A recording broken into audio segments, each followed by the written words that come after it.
Hey guys, welcome to another episode of the Top Producers Nation podcast. This, of course, is the podcast that is made for top producers, with top producers, and by none other than top producers here in the Tampa Bay market. Top Producers Nation, though, is a platform that's designed to help agents anywhere in the country become a top producer in your desired market. You can check out our resources that we have and the community that we've built online at topproducersnation.com to learn more about how to be able to take advantage of that. You can actually even claim your free report on that page, and that free report is designed to give you 4 principles of top producers to help you grow your business. So feel free to check that out.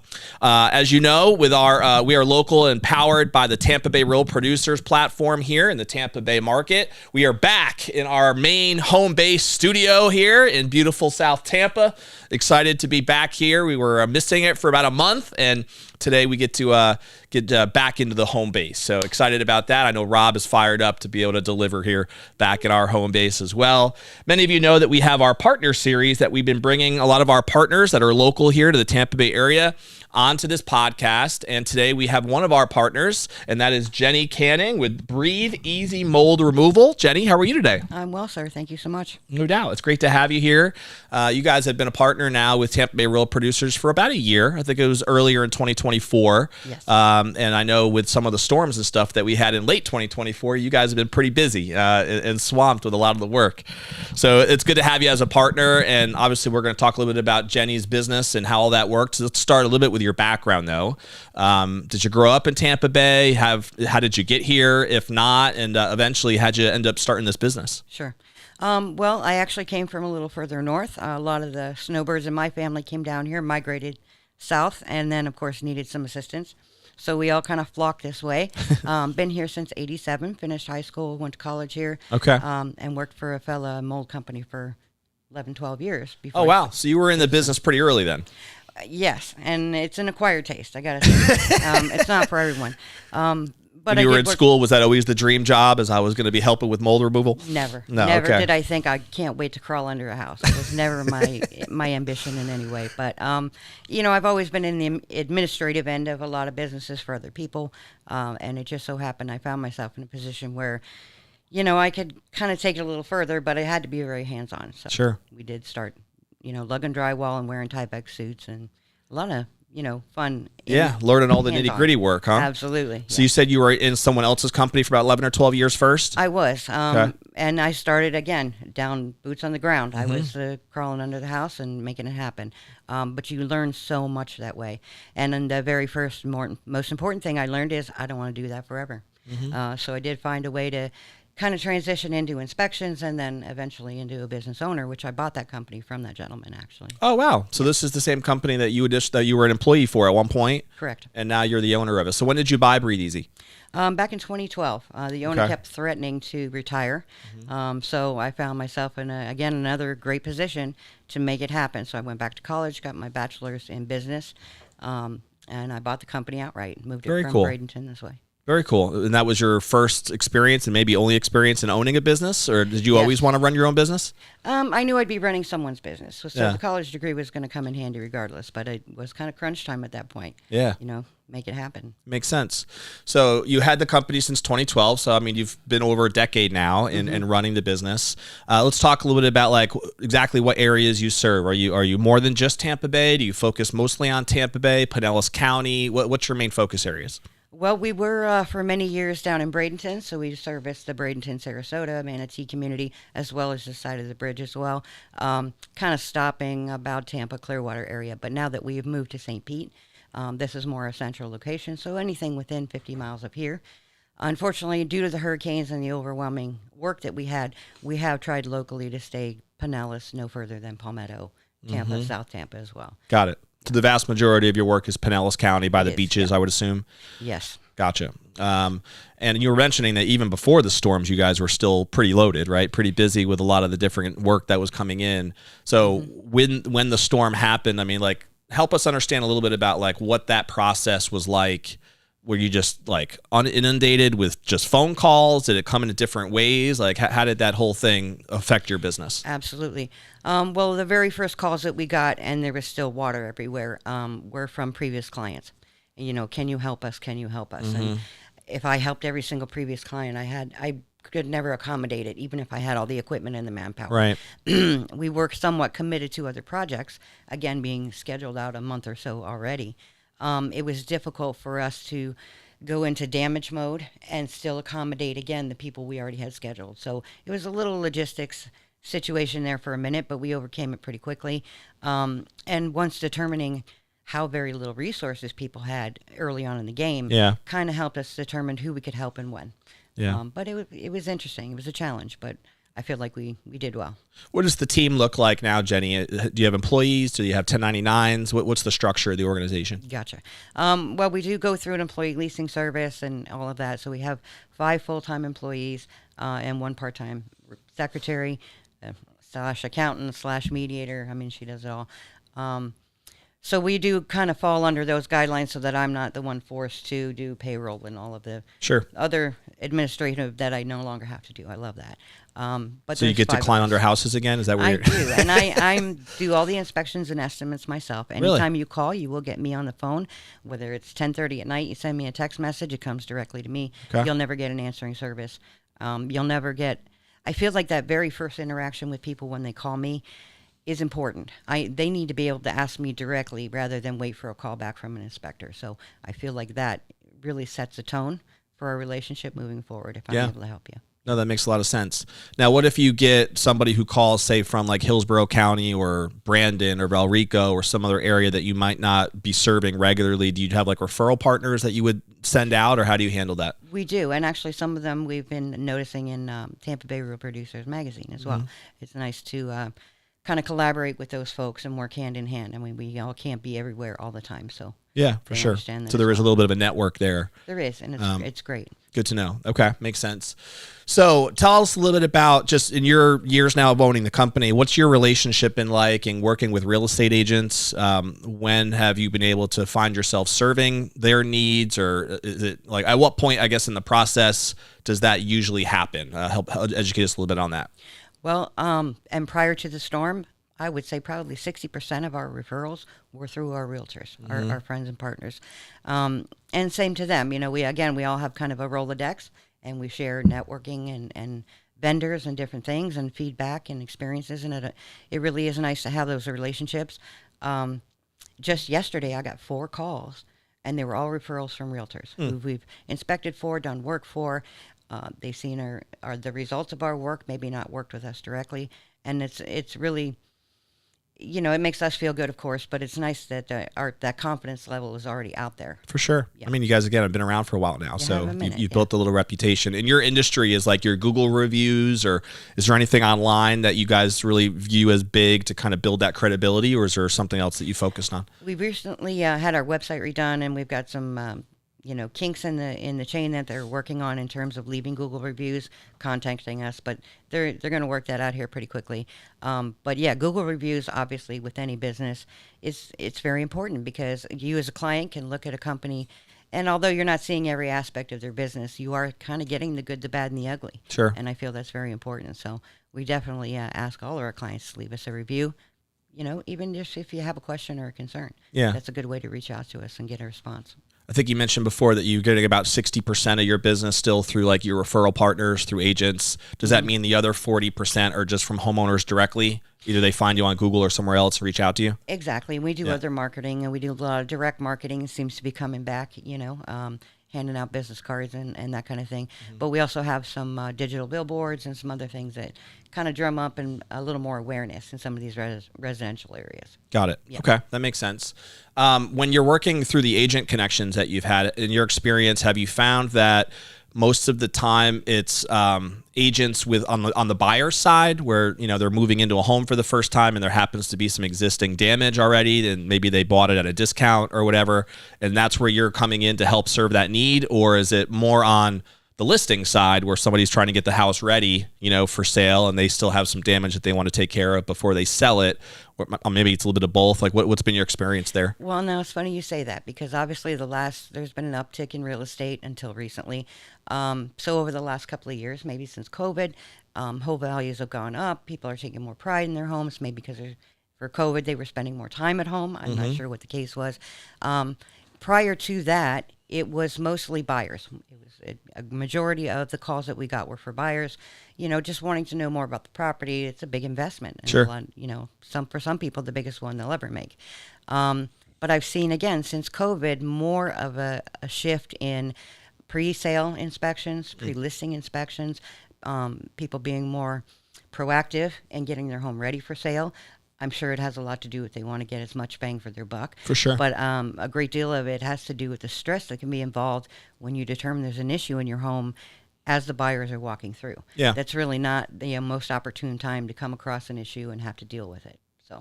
So are you also licensed home inspectors as well? We are not. Okay. So you're not doing necessarily a full home inspection, but you're coming into play when there's an existing mold issue already in place, or are they utilizing your services to see if there is one? Well, quite often I'm at the party. So when the termite guy is there, the roofer guy, the wind mitt, the home inspector, the buyers, the sellers are all having donuts and coffee. We're crawling all over their house. I do feel like what I'm doing would be considered a home inspection, but I'm looking for mold, moisture, water damage, air quality, environmental conditions. So I'm looking for very different things than what the actual home inspector is looking for. I gotcha. Yeah. Do you find that, again, the people who generally you have as clients already know that there's some sort of a mold problem and they're just needing to get it remediated? Are you on the remediation side as well? We do offer that service. Yeah. However, we can't wear the same hat for a particular party. We're either the inspector or we are the remediator. So quite often they'll have a home inspection, determine there is a problem. They don't need my inspection services at that point. They just need remediation. So Again, I'm getting a lot of those calls, mostly from our realtor friends, because they were there. They now have a report, and they can now help their client move forward. Yep. Oh, that makes sense. So I didn't recognize that. So you actually do provide both really services, whether it's still finding if there is an issue, that's kind of the inspection side. Dealing with the issue would be the remediation side. You can handle both. Yes.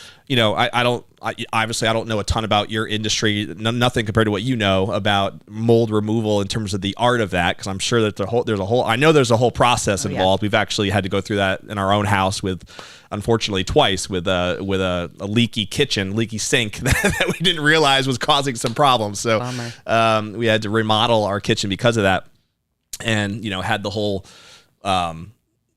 tarp thing basically set up with all the mold testing and all of that jazz. We had to do that a couple of years back.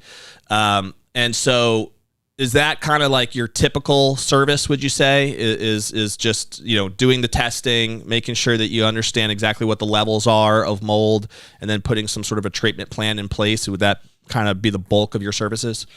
Well, I'm going to say it's probably 50% of our services, the remediation being the other 50%.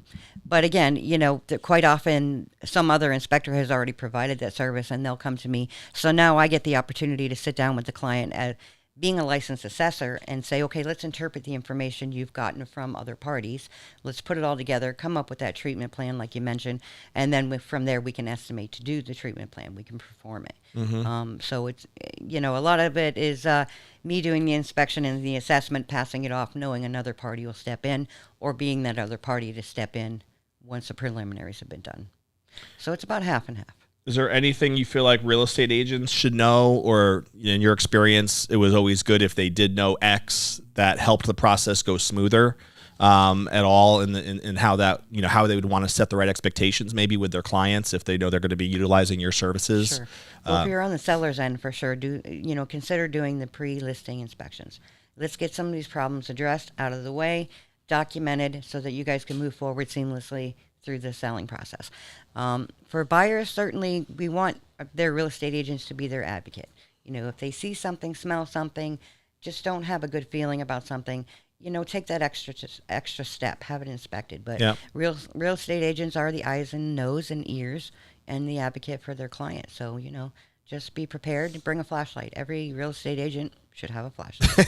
That makes sense. Yeah. Now, is it all types of property that you service? Single family homes, condos, multifamily? Do you do commercial as well? What does that look like? We do some commercial work. I mean, keeping in mind that we're a small company, we only have 5 employees, so I don't take on projects that are just without way too much for us to handle. Sure. With quantity, you lose quality, and we don't want to do that. So we do limit ourselves, but we do quite a bit of commercial work. Majority of it being residential. Although lately we have been doing a lot of boats, cars, RVs. Oh, really? Wow. Yeah, areas that were flooded, of course. Yeah, that makes sense for sure. What is the relationship with the insurance companies come into play? Do you guys get involved with that at all? Do you handle those communications for the client in any way, or what's your relationship like there? Sure. We try not to get involved in the insurance in terms of the client's claim in the middle of their relationship. That's for them to navigate. Every situation is different, as we've all learned with this past hurricane. The rules are constantly changing, and homeowners, unfortunately, are different levels of what they need to prove and disprove. So my role in all of that is to be the third party, to be the one to document the conditions, to give you everything you need to help navigate your claim and move forward. But I'm not going to be the one to call your adjuster and demand this and that. Right. You're not handling that negotiation. That is not my role. And unfortunately, that is kind of like a negotiation nowadays, isn't it? It is, and I really feel like it'd be a conflict of interest if I did step into a lot of those situations. Yeah, no, that makes sense. Yeah, I mean, I've been hearing some horror stories ever since the storms, of course, with even agents that are in our network that lost their home, or obviously have had clients lose homes and are still actually waiting, and trying to get some progress made here, obviously months later. So it is sad to see some of the after effects, of a storm like that. And I'm sure you've seen a lot of that too, from your perspective. Definitely developed a little PTSD this last couple of, 3-4 months. Yeah. It's nice to be able in my industry, and I sleep well at night, going into someone's home, one person who had one water heater leak, no one else on their block affected, to say, okay, here we have a solution. We can get back from this. We can bring you to, where you need to be. But to see every single house on every single block for months and months, it is catastrophic. It's overwhelming, yeah. Yeah, it is a little PTSD, but again, that's why it's taken us a minute to kind of regroup, come up for air, but we're seeing things come to fruition. Like you're back in your studio. Isn't that awesome? Yeah. So it's nice to see that things are moving forward, progressing. People are getting back in their homes. Yeah, no doubt. There. It is heartbreaking to see some of the. I remember for like a couple of weeks there, even after the storm, like my social media feed, which is pretty much filled up with real estate agents, was just loaded with one horror story after another. So that was not a fun experience at all to have to go through. I guess in general, when you think about your industry, people aren't calling you for fun things, right? So it's not like it's a sexy industry from that standpoint, other than it's obviously critical and needed when the need is there. I guess the biggest thing is to try to catch problems early. Would you agree with that? Like if you, like you said, if you do kind of smell something, or for whatever reason, even though you might not think that there's any sort of mold issue in the attic or under the sink or wherever the case may be, just trying to get that checked out early is probably the biggest key. Would that make sense? Absolutely. Not only will it save you quite a bit of time, money, aggravation, but you can get on top of something before it becomes a problem. Right. We're so reliant on our air conditioner systems here in Florida. And people tell me, oh, well, it's kind of been on the fritz for the last couple of summers. And now we have surface mold growing through our entire home. If you'd have called me when you smelled it, when it wasn't acting right, it would have cost you minimal inspection fee, and then could do the solution before it became now we're out of our home, or we're displaced, or now we're making a claim, or who knows what, someone got sick. Is that generally the biggest culprit in your industry, is the AC? It is the root of all evil, as far as I'm concerned. Absolutely. We've not a huge fan of ACs. Well, maybe you are. I don't know. I am. It's just the fact that we're so reliant on them.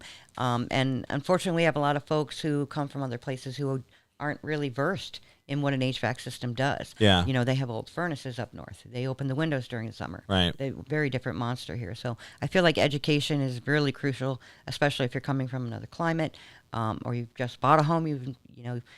For years, I wasn't allowed to touch my father's thermostat. I bought my own house and had to learn now how to do all of this stuff. Yeah. So I do feel like, you can definitely prevent a bigger issue just by simply being educated or calling someone to educate you. Do you guys do anything in your business to put on classes or any sort of educational thing like that, to whether it's for agents or just clients in general? Is there anything you guys have done there? Sure. It's been quite some time, but prior to all of this, social media and everything, so we're talking early 2000s. We had a big Yellow Page ad, and they threw in a website. Now we have a big website, and they throw in a Yellow Pages ad. But back then, when we had, MLS meetings at Realtor's office, and they brought bagels, and someone brought a PowerPoint, we were pretty much doing that consistently. Again, down Sarasota area.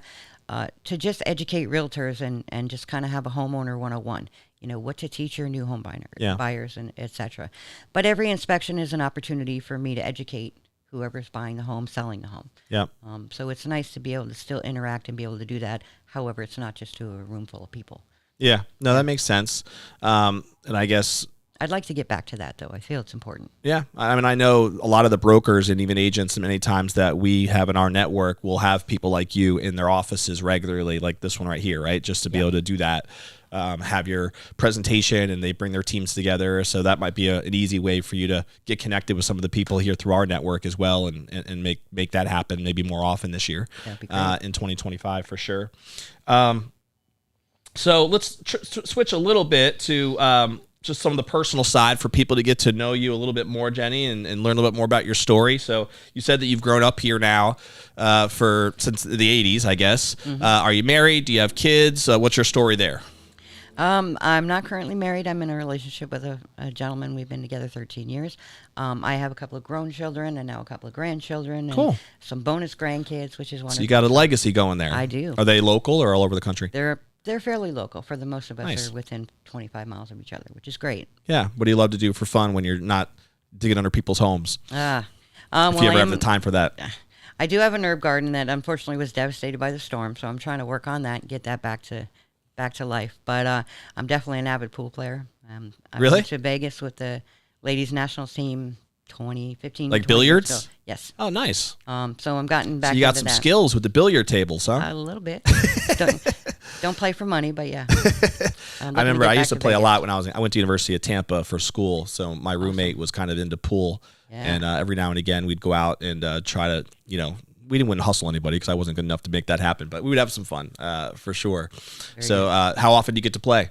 Well, I'm on a league, so I play at least one night a week with them, but usually drop in a couple of tournaments here and there. And I've been doing a lot of practice because I was out of the game for a minute, but looking forward to maybe next year getting back to Vegas. There you go. So you go to Vegas for this? Well, if we do well enough, we get a chance to go to nationals in Vegas. So there's some competition involved, huh? There is. Is it a team that you're on? It is, yeah. Okay. Cool. How many people are on your team? I think there's only 5 or 6 of us currently. A lot of them are beer drinkers, so we're trying to get them a little more skilled up so when we get to Vegas, we're ready. But ready to go, huh? Yeah. So what do you do, like a rotation schedule or something? Like you play a game and then have the next person, or do you rotate per each shot?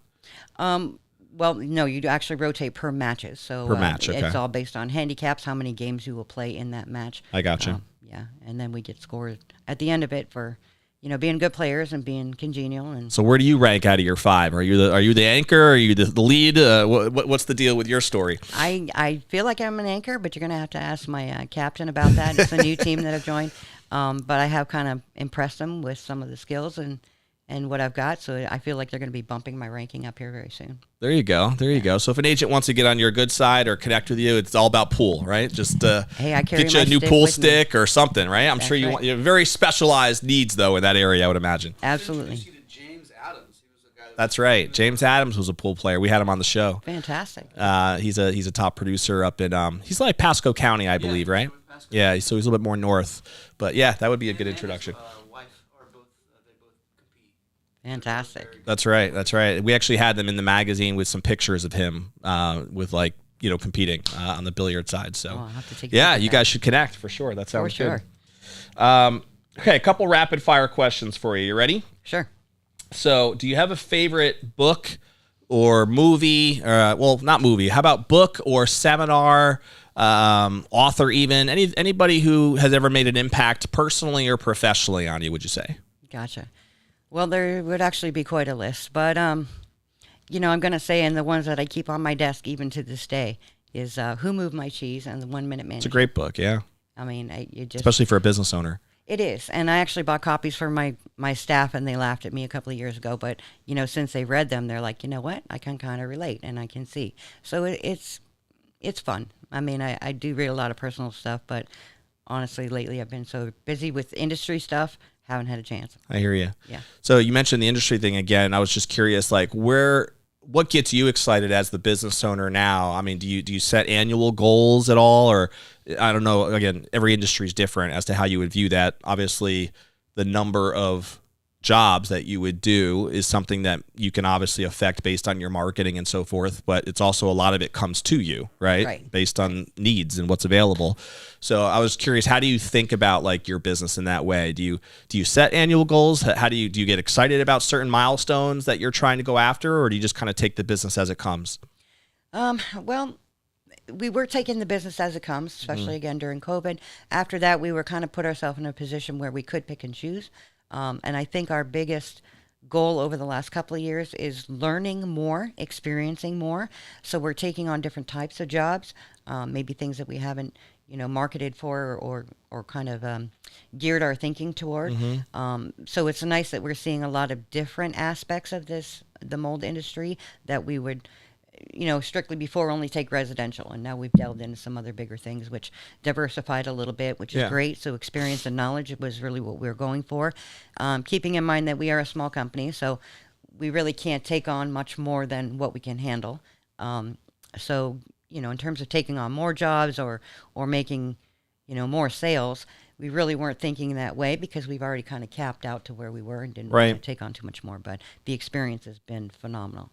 Yeah, it makes a lot of sense to me as far as like maybe adding services and so forth over time if there's a need for that.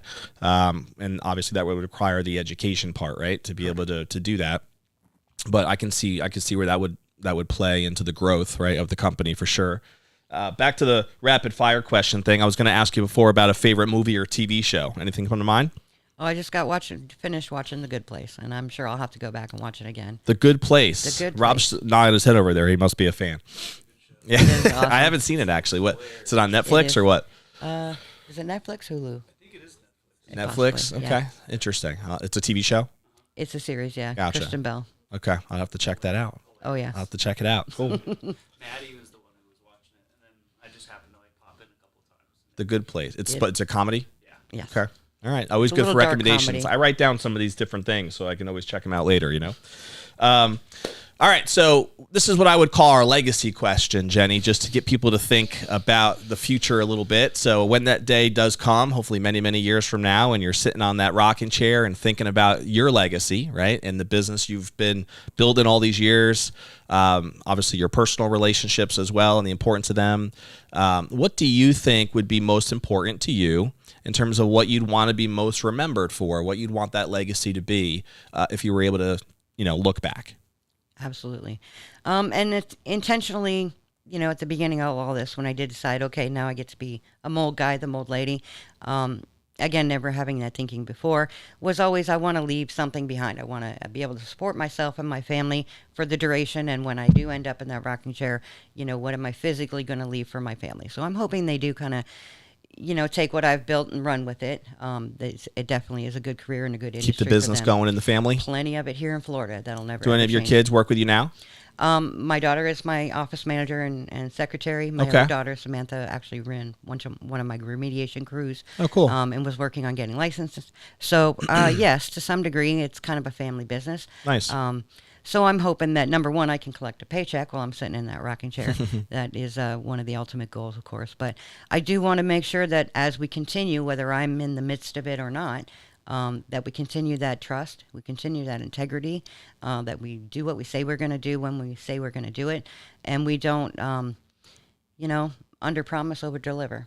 We want to stay definitely meeting or exceeding standards, always, always.